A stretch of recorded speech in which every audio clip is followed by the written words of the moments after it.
From the political controversy surrounding the unified pension scheme to Rahul Gandhi's remarks on Miss India, today's news wrap will cover the major headlines of the day. So let's catch up.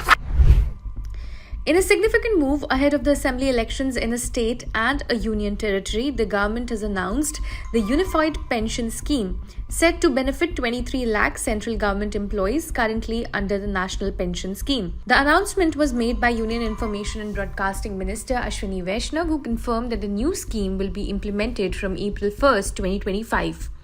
Employees will have the option to choose between the existing NPS or the new UPS. Important विषय था कर्मचारियों की तरफ से कि हमें assured amount एक चाहिए, जो बहुत लॉजिकल और वाजिब रिक्वायरमेंट था।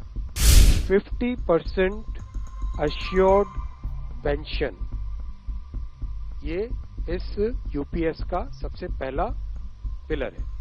इस फुल पेंशन के लिए जो क्वालिफाइंग सर्विस रहेगी वो रहेगी 25 years. Assured pension, assured minimum pension 10,000 rupees per month, वो इसमें यूपीएस में थर्ड पिलर ये रखा गया। ऑप्शन रहेगा, कोई अगर एनपीएस में रहना चाहे तो एनपीएस में रह सकता है, यूपीएस में ऑप्ट करना चाहे, which is naturally very attractive. However, the announcement has sparked political reactions.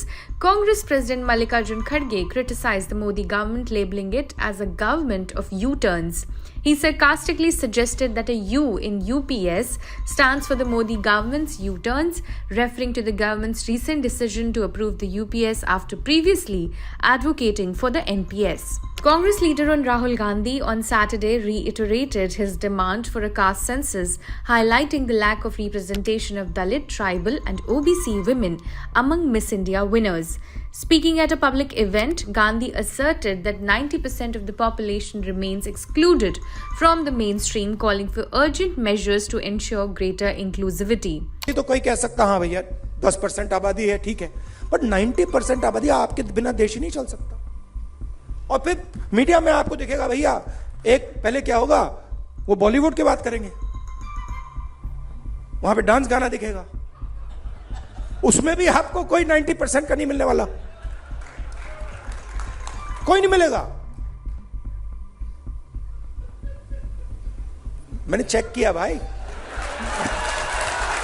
मैंने लिस्ट निकाली है। मैंने कहा भैया मिस इंडिया की लिस्ट निकाली मैंने कहा देखता हूं। मैं कहता हूं देखो यार, अच्छा अब कहते हैं मिस इंडिया की लिस्ट निकाली मैंने। सुनो मैंने मिस इंडिया की लिस्ट निकाली, कहा ठीक है देखते हैं।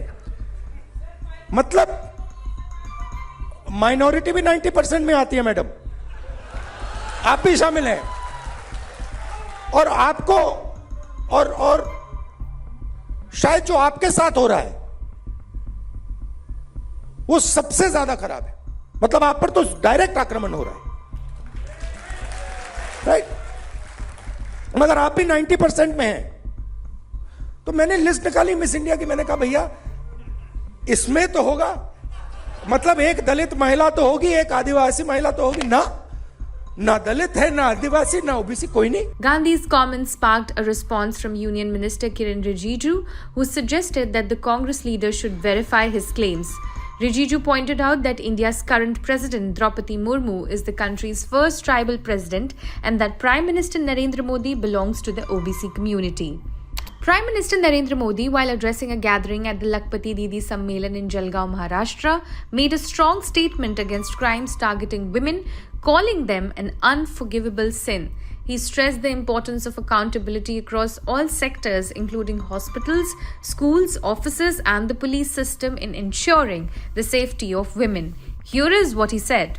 बेटियों का सामर्थ्य बढ़ाने के साथ साथ उनकी सुरक्षा भी देश की प्राथमिकता है।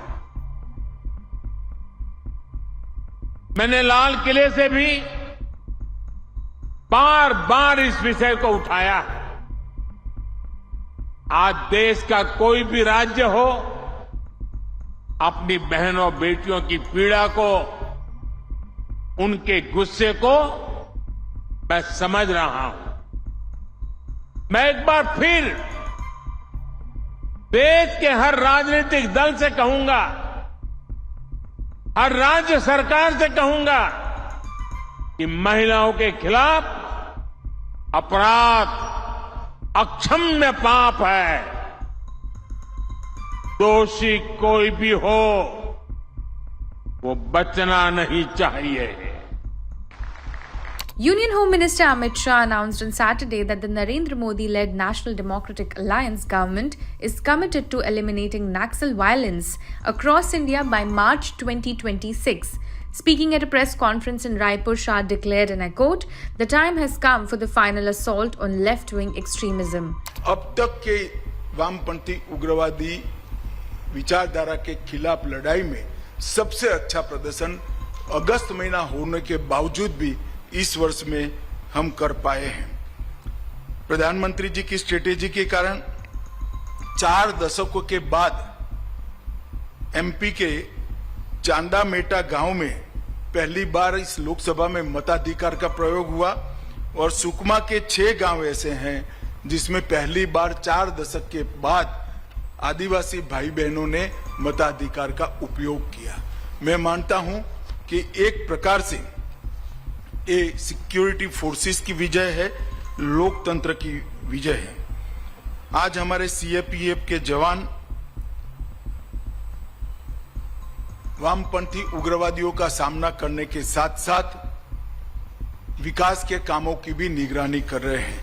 मुझे विश्वास है कि ये हमारी लड़ाई अंतिम चरण में पहुंची है और हम देश को 2026 मार्च तक पूर्णतया नक्सल समस्या से मुक्त कर पाएंगे। That's all for today. Now we leave you with visuals of Janmashtami preparations across the nation.